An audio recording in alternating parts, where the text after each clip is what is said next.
So hello and welcome back to the video. Today we will be continuing with the part 2 of our video of how to become an ATC officer. So today we have Sachin Gautam. So welcome back Sachin to the video. Thank you, Aman, for calling me again. Oh, it's our pleasure. And so Sachin मैं आपसे आज जो हमने उस दिन discussion किया उसको continue करते हुए मैं आपसे कुछ चीजें आपकी जॉब के बारे में और आपकी जो एविएशन सेक्टर है उसके बारे में थोड़ी जानकारी लेना चाहूंगा ताकि हमारे जो व्यूअर्स हैं उनको पता लगे कि इंडिया में जो एविएशन सेक्टर है उसका क्या स्टेटस है अगर हम उसे कंपेयर करते हैं वर्ल्ड के और कंट्रीज से। तो सचिन मैं सबसे पहले आपसे ये जानना चाहूंगा कि जो एयर आप व्यूअर्स को ये बताइए कि जो एयरपोर्ट का ऑपरेशंस होते हैं बेसिकली एयरपोर्ट कैसे फंक्शन करता है और आपकी जो जॉब है उसका उसमें क्या रोल है और लोग उससे क्या सीख सकते हैं। तो अमन, जो एयरपोर्ट का काम है, आप उसको दो पार्ट्स में डिवाइड कर सकते हैं। एक तो जी। जो पैसेंजर साइड है, कि जो पैसेंजर्स हम्म। को टर्मिनल जिसको कहते हैं हम, पैसेंजर टर्मिनल बिल्डिंग। और हम्म। दूसरा है जो जहाज जो ग्राउंड पे चलता है, वो उड़ता है, फिर उतरता है उसमें। तो जो टर्मिनल वाली साइड है, जो पैसेंजर से रिलेटेड होती है, जैसे एयरपोर्ट का जो डेवलपमेंट है, पैसेंजर्स के लिए सुविधाएं देना, और जो हम्म। हाँ, तो जो वो वाला साइड है वो देखता है एयरपोर्ट ऑपरेशंस डिपार्टमेंट। और जो आपके जो जहाज को गाइडेंस देना है कि उसको कैसे कहाँ पर मुड़ना है, कब कहाँ जाना है, कहाँ तक उसको क्लाइम करना है टेक ऑफ के बाद, और कैसे उसको दूसरे जहाजों से उसको सेपरेट रखते, सेफ रखना है, वो काम होता है एयर नेविगेशन सर्विस का। जी।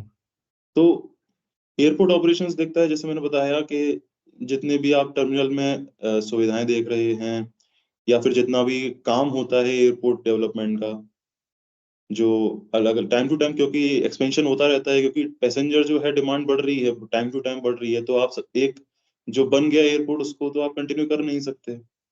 तो हम्म। आप में उसमें टाइम टू टाइम चेंजेस करने पड़ते हैं, तो वो सब जो डिपार्टमेंट देखता है एयरपोर्ट ऑपरेशंस वाला देखता है। इस बीच में एटीसी का रोल ये होता है कि जो जहाज ग्राउंड पर है उसको कैसे दूसरे एक एयरपोर्ट से दूसरे एयरपोर्ट पर उसको कैसे सुरक्षित जो जहाज है उसको पहुंचाना, ये एटीसी का काम है। तो एटीसी जो पायलट से संवाद करते हैं, they are in constant touch with pilot to guide them to so that they reach their destination safely. Okay. So मैं ये और पूछना चाहूँगा कि जैसा कि आपने बताया कि एटीसी का जो रोल है वो बेसिकली उस ट्रैफिक को मैनेज करना है। तो सचिन मैं इसमें आगे बढ़ते हुए मैं आपसे ये पूछना चाहूँगा कि जो आपके डिपार्टमेंट या आपके जो ऑपरेशंस एटीसी के जो ऑपरेशंस हैं उसमें जो सेफ्टी प्रोटोकॉल्स हैं वो किस तरीके से लागू होते हैं और वो क्या प्रोटोकॉल्स हैं। मैं उसको इंटरनेशनली या डोमेस्टिकली वो डिफरेंट है या फिर ओवरऑल सिमिलर रहता है वो उसके बारे में आप थोड़ा सा बताइए व्यूअर्स को।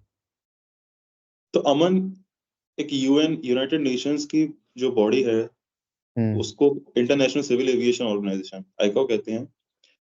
तो मैक्सिमम कंट्रीज जो हैं उसका पार्ट है, अराउंड 192 193 कंट्रीज का पार्ट है। तो जितना भी एयर ट्रैफिक है, जितना भी हवाई जहाज हैं आपके, उन सबको जो सेफ्टी जो प्रोवाइड कर रहे हैं, जो सेपरेशन हम दे रहे हैं, वो उसके जो प्रोटोकॉल्स बनाए हुए हैं उसके हिसाब से देते हैं। तो ऐसा नहीं है हम्म। कि जैसे इंडिया में कोई अगर एयरक्राफ्ट है उस पर अलग प्रोविजंस लगेंगे, और अगर वो हम्म। यूएस में है, ऑस्ट्रेलिया में है, तो उस पर अलग लगेंगे। सब जगह हम्म। मोटा मोटी सेम सेपरेशन और प्रोटोकॉल्स लगते हैं, जो कि आईकाओ डिफाइन करता है। और जो रिवाइज भी होते रहते हैं टाइम टू टाइम, जैसे कोई अगर इंसिडेंट हो गया है तो उसमें अब इन्वेस्टिगेशन करा जाएगा। अब इन्वेस्टिगेशन का जो पर्पस है वो ये है, ब्लेम करना नहीं होता। उसमें ये है कि वो ये देखते हैं कहाँ पर लैप्स हो गया, तो जब उनको लैप्स वो मिलता है तो उसको फिक्स करते हैं। तो आईकाओ जो बॉडी है वो ये चीज करती है, फॉर्मुलेट करती है। हम्म। तो सचिन आपने जो सेफ्टी के प्रोविजंस बताए इसको इंडिया में ministry of civil civil aviation और जो आपकी एयरपोर्ट अथॉरिटी ऑफ इंडिया है वो कैसे लागू करती है। तो इंडिया में जो रेगुलेटरी बॉडी है वो है DGC, directorate general of civil aviation. तो hmm. Ministry of civil aviation के अंडर आती है ये भी। ओके। तो डीजीसीए जो है उसकी जो आईकाओ ने जो मैंने बताया कि आईकाओ टाइम वो प्रोविजंस और प्रोटोकॉल्स फॉर्मुलेट करती है। तो इंडिया में जो उसको देख रेख कर रहा है कि whether the protocols are being followed और not by the pilots, ATC, airport operators, वो डीजीसीए करता है। जैसे आपके बैंक्स का जो जितने भी फ्रेमवर्क है, जो भी है, आरबीआई आपने सुना है, जी, आरबीआई यस, करता है। यस। हाँ, वो तो इसी रेगुलेटिंग तरह बॉडी है। से हाँ, तो इसी तरह से जो एविएशन सेक्टर की जो रेगुलेटरी बॉडी है वो डीजीसीए है। ओके, तो डीजीसीए देखती है ये सेपरेशन वगैरह, जो सेफ्टी प्रोसीजर्स हैं, एयरपोर्ट ऑपरेशंस, इन सब चीजें जो हैं वो तय मानक के हिसाब से, जो स्टैंडर्ड्स बनाए गए हैं उनके हिसाब से हो रहा है नहीं हो रहा। आपका जो सिक्योरिटी डिवीजन वाला होता है उस वो बीसीएस देखता है। आपके जो चार्जेस होते हैं वो एईआरए देखता है, एयरपोर्ट इकोनॉमिक रेगुलेटरी अथॉरिटी। तो अलग ओके। अलग रेगुलेटरी बॉडीज डिफाइंड हैं अलग अलग टास्क के लिए। तो सचिन, ये जो एटीसी की जॉब है, ये हम देखते हैं कि वर्ल्ड में इसको लगभग one of the most stressful job माना जाता है, क्योंकि आपको रियल टाइम में जो एयर ट्रैफिक है उसको मैनेज करना होता है पूरा, क्योंकि इतने सारे पैसेंजर्स हैं, उनकी सेफ्टी आपके हाथ में होती है। तो मैं आपसे थोड़ा आपका एक्सपीरियंस जानना चाहूँगा कि आप इस स्ट्रेस को कैसे मैनेज करते हैं, और आप जो व्यूअर्स हमें देख रहे हैं उनको आप क्या गाइड करना चाहेंगे कि वो इस इंडस्ट्री के लिए अपने आप को कैसे प्रिपेयर करें? First, I would like to thank you that you have read that it is the most, yes, definitely it is one of the most stressful job, और इंटरनेशनल लेबर ऑर्गेनाइजेशन भी ये कहता है। जी। तो स्ट्रेस मैनेज करना basically main चीज जो है वो जो ट्रेनिंग होती है, जो हमको ट्रेनिंग दी जाती है, वो इस एनवायरनमेंट में दी जाती है। जैसे हम जब सिमुलेशन करते हैं, जब या फिर ऑन द जॉब ट्रेनिंग भी करते हैं, उस टाइम पे इस हिसाब से वो डिजाइंड है ट्रैफिक, वहां पे जो ट्रेनिंग डिजाइंड है, ताकि जो जो कैंडिडेट है वो रेडी हो जाए। जब तक वो इंडिपेंडेंटली वर्क करे तब तक वो रेडी हो जाए। काफी आवर्स उसको एक इंस्ट्रक्टर के अंडर करने पड़ते हैं, ताकि रियल लाइफ उसको एक्सपीरियंसेस मिले, रियल टाइम इंस्टेंसेस में वो कैसे रिएक्ट कर रहा है, उसको और जो रिएक्शन है उसका उसको कैसे इम्प्रूव कर सके। तो ट्रेनिंग बहुत योगदान होता है। Second would be the team work. Definitely without a team, a good team, you can't, और if you even do, then you will struggle to do this. तो टीम वर्क बहुत जरूरी है, और ये हमारी जो फ्रेटर्निटी, हमारे कलीग्स बहुत इस मामले में तो बहुत अच्छा होता है कि हमारी जो टीम वर्क है बहुत बहुत अच्छा होता है। तो टीम वर्क से क्या होता है, आपका जो वर्क है वो स्ट्रीमलाइन हो जाता है। तो आप सेक्टराइजेशन हो जाते हैं, जैसे कि कोई आपको एयर स्पेस संभालना है जहां पर अलग अलग काफी ट्रैफिक है, तो उधर सेक्टर्स बना दिए जाते हैं। कि जैसे कि आपको मैं एग्जांपल दूं कि जैसे डिपार्चर्स होते हैं, अराइवल्स होते हैं। तो नॉर्मली क्या होता है कि ये कंट्रोलर दोनों चीजें संभालता है, लेकिन अगर ट्रैफिक ज्यादा है तो you can separate the sector of arrival and departure. तो आप एक कंट्रोलर डिपार्चर संभालेगा, एक कंट्रोलर अराइवल संभालेगा। तो टीम हुँ, वर्क एक बहुत अच्छी चीज है जो उसको हेल्प करती है उसमें। Third, hmm, you have to put your you have to put your focus on some other thing, like hmm, आप क्रिकेट खेल रहे हो या बैडमिंटन खेलते हो, कोई स्पोर्ट्स आप ले लो, जिम, साइकिलिंग, एनीथिंग। आपको कहीं ना कहीं आपको थोड़ा सा जो स्ट्रेस है वो आपको रिलीव करना पड़ेगा। और स्पोर्ट्स जो है वो मेरे को लगता है कि काफी इसमें हेल्पफुल होता है। जी, तो बिल्कुल। आप, हाँ जी, तो ये बहुत जरूरी चीज है। तो सचिन, मैं आपसे ये पूछना चाहूँगा कि एटीसी में जैसे कि जो डिसीज़न्स हैं वो स्प्लिट सेकंड्स में लेने पड़ते हैं। तो मैं आपसे उस एक्सपीरियंस के बारे में पूछना चाहूँगा, क्योंकि in short span of time, short split of second में जो जब डिसीज़न लिया जाता है तो उससे पैसेंजर की सेफ्टी कैसे एन्श्योर होती है? तो आप उसके बारे में थोड़ा-सा व्यूअर्स को बताइए। तो अमन, स्प्लिट सेकंड डिसीजन इसलिए लेना पड़ता है क्योंकि आपकी एरर की चांसेस नहीं है इसमें, क्योंकि आप की हाथ में किसी की लाइव्स हैं। आप जैसी सर्विस दोगे उस हिसाब से वो सेफ्टी इंश्योर हो रही है। तो आपको either it is a yes और इट इज अ नो। आप ये नहीं कह सकते हो कि ग्रे एरिया कुछ नहीं। इसलिए वो स्प्लिट सेकंड है। अब अगर दो जहाज के बीच में आपको 1000 फीट अगर सेपरेशन रखना है तो वो रखना है, चाहे आपके पास कितने ही जहाज क्यों ना आ जाएं। अब इसको अगर आपको रियल में अगर आपको इम्प्लीमेंट करना है तो आपको ऐसे डिसीजन लेने पड़ते हैं। अगर एकदम से कोई जहाज अगर डिसेंड कर रहा है, फिर आपने देखा कि एकदम से ऑलरेडी कोई जहाज है उससे जस्ट नीचे 1000 फीट, तो आपको एकदम से उसको स्टॉप कराना है या आपको देखना है, आपको तुरंत रिएक्ट भी करना है। तो जी, रिएक्शन वाला जो स्पैन है वो बहुत कम है। अगर हैवी ट्रैफिक आ रहा है तो आपको इतना सर्विलेंस होना चाहिए, इतना अच्छा होना चाहिए कि आप तुरंत ये निकाल सके कि ये इसका ट्रैफिक बन सकता है, हमको इससे सेपरेशन देना, सेफ्टी प्रोवाइड करनी है। तो स्प्लिट सेकंड डिसीजन बहुत बहुत जरूरी है, और उसमें आप बिल्कुल भी उसमें चांस नहीं ले सकते हैं। इसलिए थोड़ा सा स्ट्रेस, इसीलिए स्ट्रेसफुल जॉब है। तो बेसिकली क्योंकि आपको डिसीजन बहुत जल्दी जल्दी लेना है। जी। So we are very lucky to have officers like you managing the work so that passengers and people like us can be safely travel and be assured that there are no mishappenings that might happen. So thank thank you, you. Sachin, for that. So Sachin, having talked about the safety protocols, so मैं आपसे एक incident के बारे में discuss करना चाहूंगा जो recently हमने देखा कि साउथ कोरिया में जो अनफॉर्चुनेट प्लेन एक्सीडेंट जो हुआ।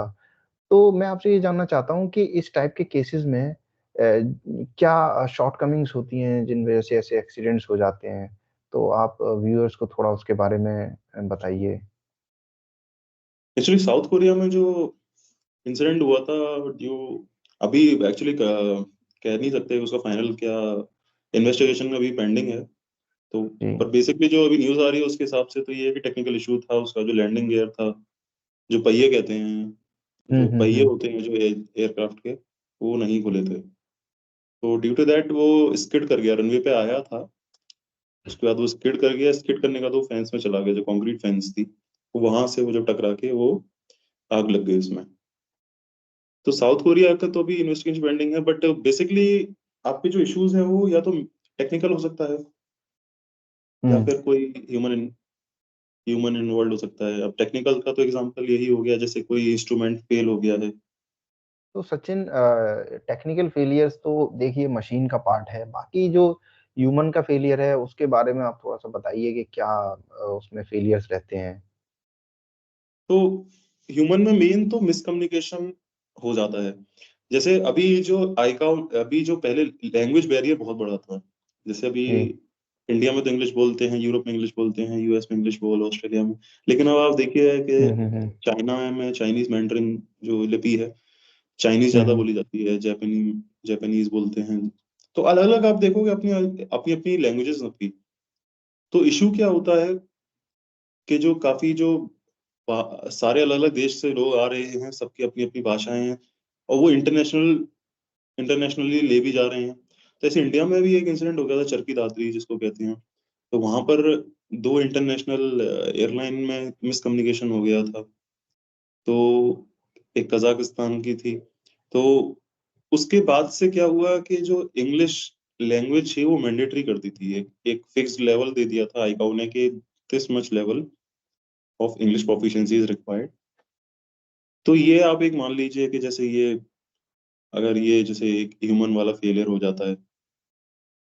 अपार्ट फ्रॉम दैट मैं आपसे ये पूछना चाहूँगा कि जो प्रेज़ेंट डे टेक्नोलॉजीज़ हैं एविएशन सेक्टर में इंडिया के अंदर, वो किस तरीके से सक्षम हैं डे टू डे टास्क को कंप्लीट करने के लिए और आप कैसे देखते हैं कि इन द नियर फ्यूचर कि टेक्नोलॉजीज़ चेंज के साथ-साथ कैसे वो इम्पैक्ट करेगा आपके वर्क को? सो टेक्नोलॉजी भी आप देखोगे एयरपोर्ट टू एयरपोर्ट चेंज हो जाती है। अभी कोई छोटा एयरपोर्ट है, कम ट्रैफिक है, लेस डेंस ट्रैफिक है, तो वहाँ इतना हाई टेक्नोलॉजी की रिक्वायरमेंट नहीं है, ऑब्वियसली। अभी आप जाओगे किसी बड़े एयरपोर्ट पर तो वहाँ टेक्नोलॉजी चाहिए आपको। जी। तो टेक्नोलॉजी एज पर नीड है, ये है पहली चीज। दूसरी, टाइम के साथ तो टेक्नोलॉजी बढ़ ही रही है। अभी जो ऑटो पायलट आपने सुना होगा, ऑटो पायलट होता है। जी, तो जी। इनिशियल स्टेज में पायलट मनूवर करता है, उसके बाद ऑटो पायलट टेक ओवर कर लेता है। ऐसे ही काफी आप देखते हो अनमेन्ड एयर व्हीकल्स भी आ चुके हैं अब। यूएवी कहते हैं। तो टेक्नोलॉजी तो जी। काफी बढ़ रही है। अब आगे क्या हो सकता है, अब ये तो मैं नहीं कह सकता डेफिनेटली, बट ये है जो भी होगा that will make safe air travel more safe, और उतना ही आरामदायक भी हो जाएगा पैसेंजर्स के लिए। जो भी होगा वो हमारे काम को ईज करेगा। This is the definite thing what I know. अब वो क्या होगा फ्यूचर में, what the future holds, I don't know.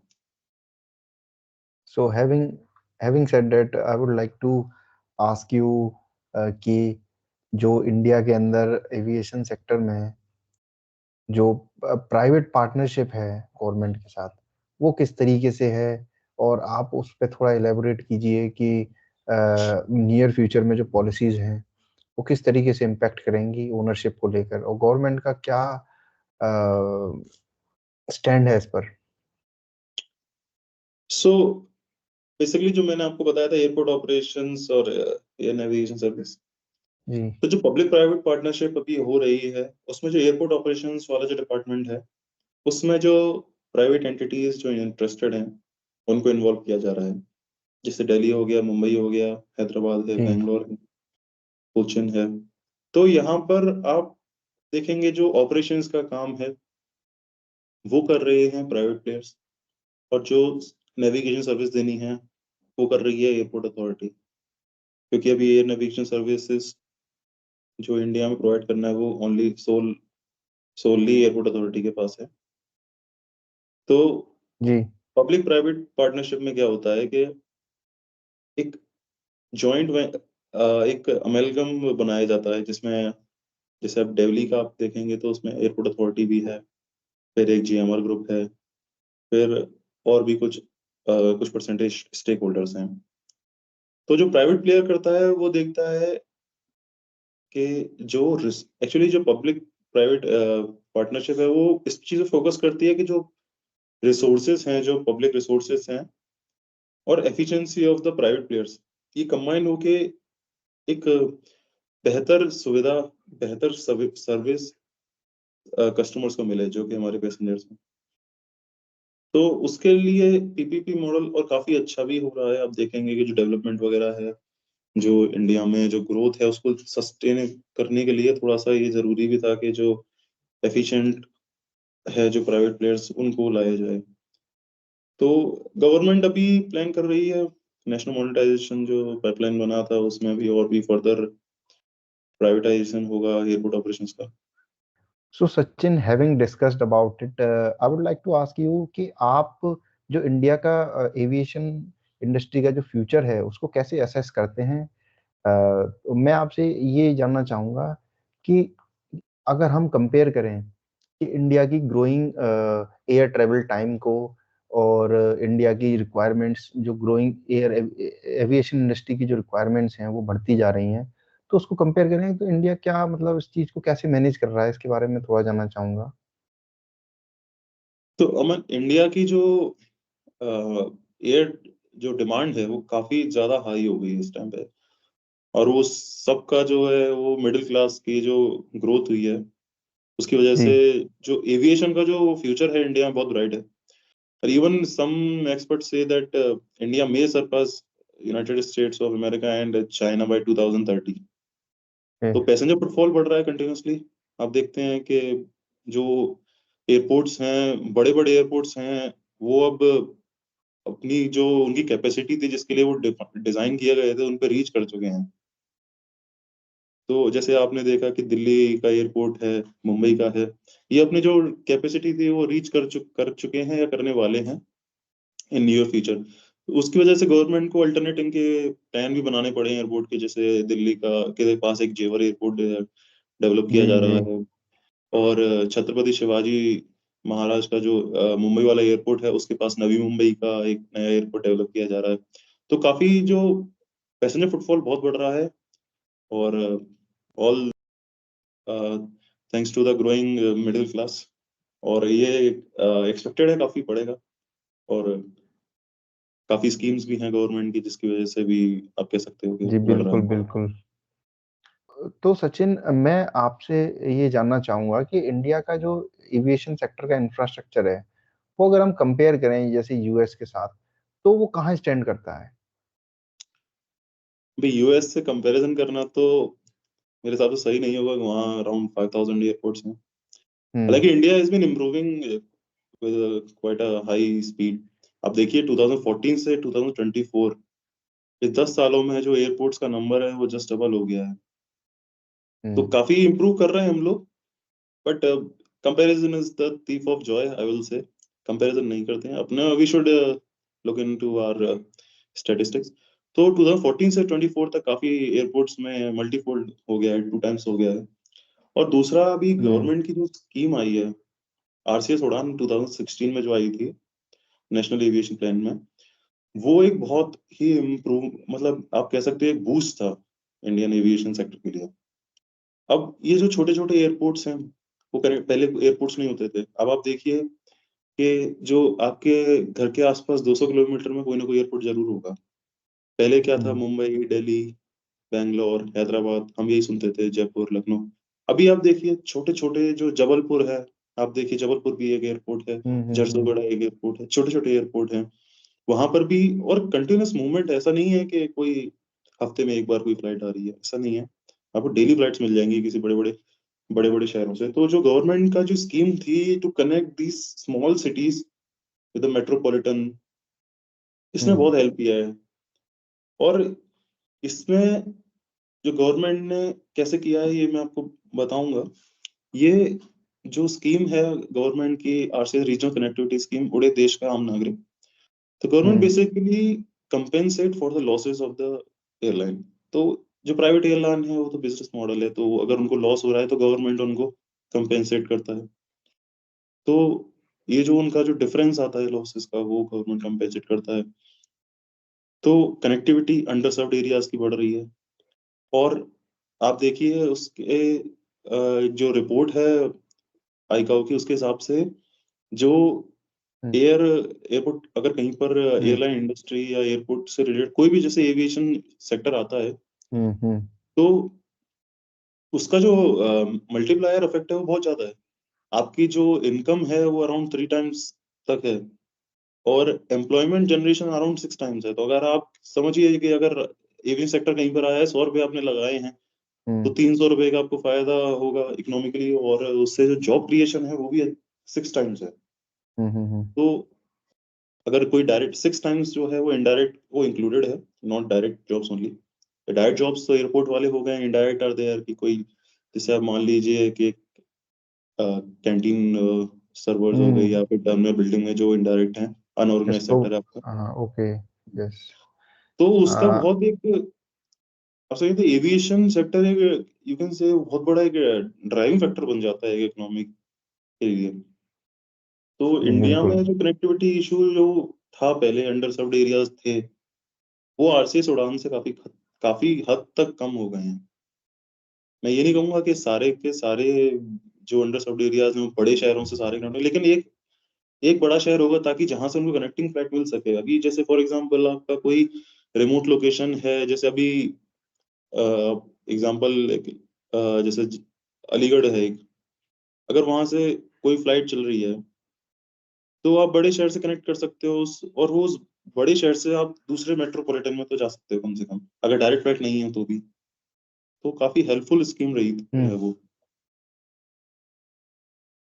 Sachin, having discussed about all the aspects of the aviation sector in India, at last, I would like to ask you or request you that can you give any message to the viewers who are watching and are aspiring to join the aviation sector?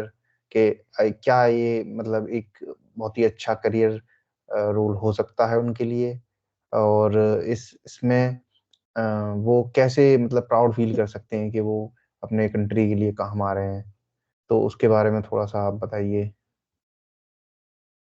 तो pride तो आपको इस बात से हो सकता है कि आप जो कंट्री की इकोनॉमिक ग्रोथ है, जो लोग हैं, आप उनको एक सर्विस दे रहे हो, तो आप एक पार्ट हो, आप एक एक्सपीरियंस का पार्ट हो, तो आप इस जी। बात में प्राइड ले सकते हो। और ये मैं जस्ट फॉर प्राइड वाली बात कर रहा हूँ। बाकी मॉनिटरीली भी बहुत ही अच्छा फील्ड है। आप तो एविएशन में ज्वाइन करना, और थोड़ा-सा फ्लैम्बॉयंट भी है, मैं कह सकता हूँ। अगर अब जैसे स्टार्टिंग में तो हम जब जॉइन किए थे तो उस टाइम पे एयरक्राफ्ट वगैरह देखते थे, काफ़ी अच्छा लगता था। अब तो यूज़्ड टू हो गए हैं, लेकिन हुँ। स्टार्टिंग में कुछ टाइम तो काफ़ी अच्छा लगता है, बिकॉज़ हम सब जब छोटे थे तो ऊपर से छत पे से देख रहे जी, हैं कि बिल्कुल, जहाज आ बिल्कुल, हम रहा है। सबने किए हैं।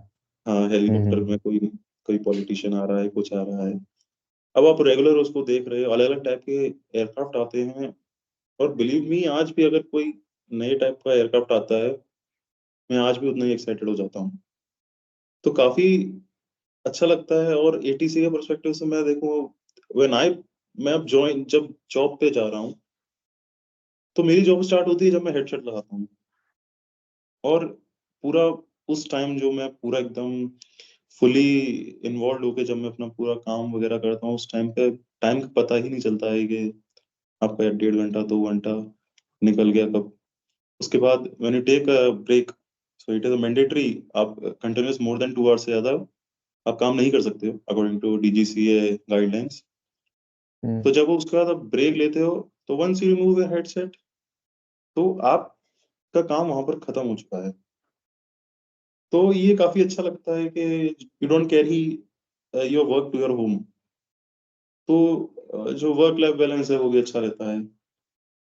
जी। तो एविएशन फील्ड में काफ़ी, मैं कहूँगा कि काफ़ी अच्छा है हर तरह से। बिल्कुल आप अगर एस्पायर कर रहे हैं तो don't give it a second thought. So I hope कि जो लोग हैं उनको काफ़ी इससे मदद मिलेगी इस डिस्कशन से, और मैं चाहूँगा कि हम आगे भी ऐसे डिस्कशंस कंटिन्यू करें। तो श्योर। बहुत-बहुत धन्यवाद आपको हमारे साथ जुड़ने के लिए और हमें टाइम देने के लिए। Thank you Aman.